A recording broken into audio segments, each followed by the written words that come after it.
স্বাগত সবাইকে আজকের এই স্পেশাল বিশ্লেষণে। আজ আমরা একটা দারুণ বা বলা যায় বেশ উত্তপ্ত রাজনৈতিক ইস্যুর একদম গভীরে যাব। সম্প্রতি একটা জাতীয় কনভেনশন থেকে বলা যায় একেবারে সরাসরি ক্ষমতাসীন দল বিএনপির দিকে বেশ কিছু কড়া বার্তা আর হুঁশিয়ারি ছুড়ে দেওয়া হয়েছে। তো আমরা এখানে কোনো পক্ষ নিচ্ছি না, একদম নিরপেক্ষভাবে শুধুমাত্র ফ্যাক্ট আর যুক্তির ওপর ভর করে এই ঘটনাগুলো চুলচেরা বিশ্লেষণ করব।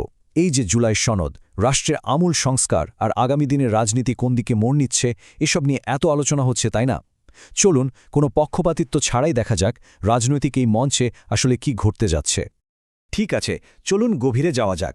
বাংলাদেশ খেলাফত মজলিসের আমির মাওলানা মামুনুল হক অত্যন্ত কড়া ভাষায় একটা কথা বলেছেন।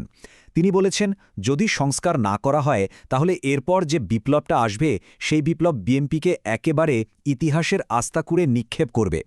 একটু চিন্তা করে দেখুন, একটা রাজনৈতিক দলের দিকে এমন শব্দচয়ন, এটা কিন্তু পরিষ্কার বুঝিয়ে দিচ্ছে যে পরিস্থিতি কতটা সিরিয়াস।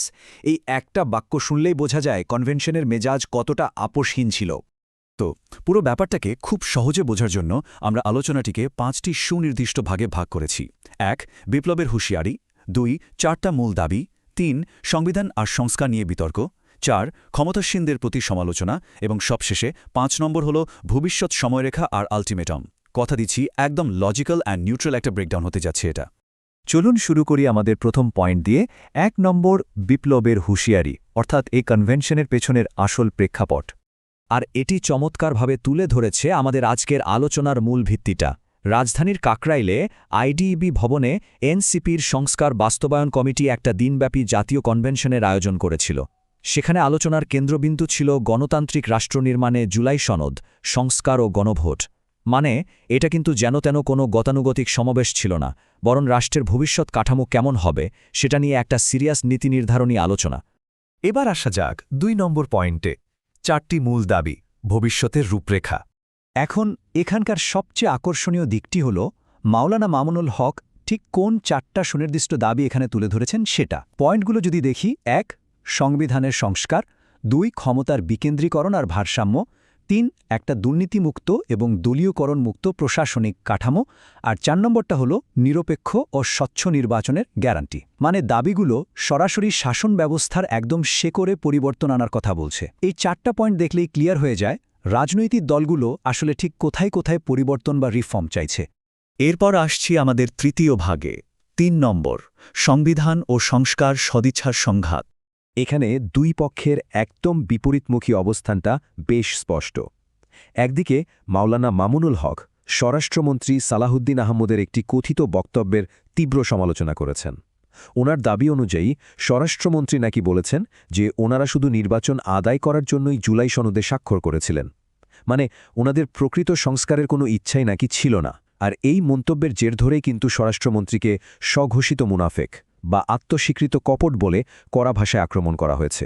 অন্যদিকে কনভেনশনের অবস্থানটা হল যে কোনো মূল্যে রাষ্ট্রের কাঠামোগত এবং সত্যিকারের সংস্কার করতেই হবে। এই যে দুই পক্ষের কথার বৈপরীত্য, এটাই মূলত বর্তমান রাজনৈতিক উত্তেজনার পারদ চড়িয়ে দিচ্ছে। এই সংঘাতের মাত্রাটা যে ঠিক কতটা চরম তা মামুনুল হকের এই বক্তব্যটা দেখলে আরও পরিষ্কার হয়। উনি একদম সরাসরি বলেছেন, কোনো যদি বা কিন্তু ছাড়া সংবিধান সংশোধন করতে হবে, তা না হলে ওনারা নিজেরাই নাকি আবার নতুন করে সংবিধান রচনার পথে হাঁটবেন।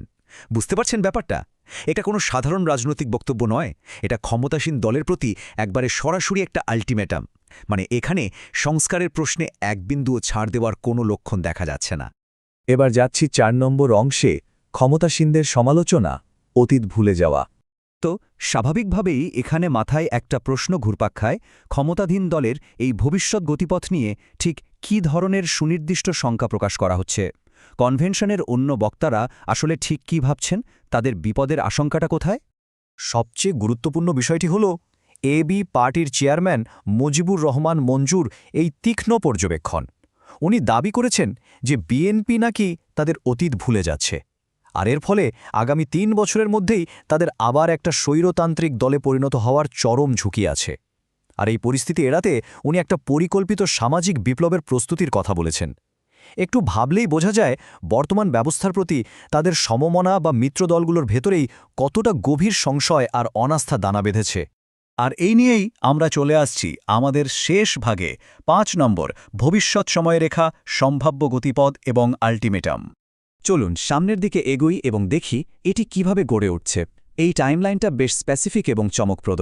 খেলাফত মজলিসের যুগ্ম সাধারণ সম্পাদক আব্দুল জলিল সাহেবের মতে আগামী 6 মাসের মধ্যে গণভোটের রায়কে আইনে পরিণত করতে হবে। অন্যদিকে মুজিবুর রহমান মঞ্জুর মতে যদি সংস্কার না হয় তবে আগামী 3 বছরের মধ্যে স্বৈরতন্ত্রের উত্থান একদম অবাধারিত। আসলে এই সবকিছুর চূড়ান্ত পরিণতি হিসেবে ভবিষ্যতে একটা সামাজিক বিপ্লবকে তারা অবশ্যম্ভাবী বলে মনে করছেন। এই ডেডলাইনগুলো কিন্তু ভবিষ্যতের রাজনীতির বেশ টানটান উত্তেজনার একটা রূপরেখা আমাদের সামনে দাঁড় করাচ্ছে। আজকের এই পুরো বিশ্লেষণ শেষে একটা বড় প্রশ্ন কিন্তু থেকেই যায়। এই যে এত সব আলটিমেটাম, এগুলো কি শেষ পর্যন্ত সত্যি দেশটাকে নতুন আরেকটা সামাজিক বিপ্লবের দিকে ঠেলে দেবে, নাকি ক্ষমতাসীন দল জুলাই সনদের দাবিগুলোর সাথে নিজেদের মানিয়ে নিয়ে কাঠামোগত সংস্কারের পথেই হাঁটবে? সামনের দিনের রাজনীতি আসলে কোন পথে বাঁক নেবে তার উত্তর তো কেবল সময় দিতে পারবে। আমাদের আজকের এই ব্যাখ্যামূলক আলোচনা এখানে শেষ করছি। এই ভাবনার খোরাকটায় নিয়েই চলুন আমরা সবাই আগামী দিনের রাজনৈতিক গতিবিধির দিকে নজর রাখি। এতক্ষণ সাথে থাকার জন্য অসংখ্য ধন্যবাদ।